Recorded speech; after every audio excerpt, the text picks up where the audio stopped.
Ayan guys, yung nakikita ninyo, yan yung gagamitin natin, yung bowl, tapos yung peeler na yan.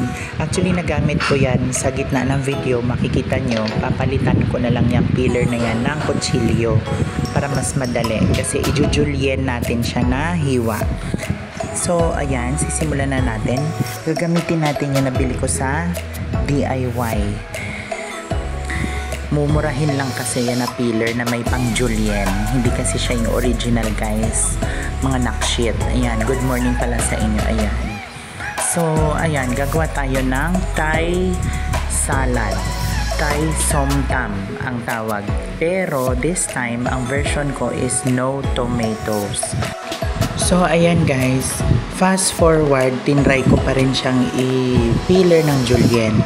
Tapos dito naman, ito na yung finished product natin with no tomatoes na may ginupit-gupit na sili na merong bagoong balayan or anchovy na sausawan. Yan. Kain. Enjoy guys. Mga nakshit, ito na yung finished product. Ayan. Tinikman na natin na may sauce siya ng anchovy. Tapos may mga pampalasa, secret na nilagay tayo para maging legit. Bango. Ayan. Ang bango sa kamay. Ang bango.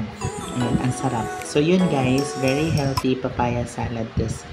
Ayan. So, pakakainin na natin ang ating family. And sana nagustuhan ninyo short vlog.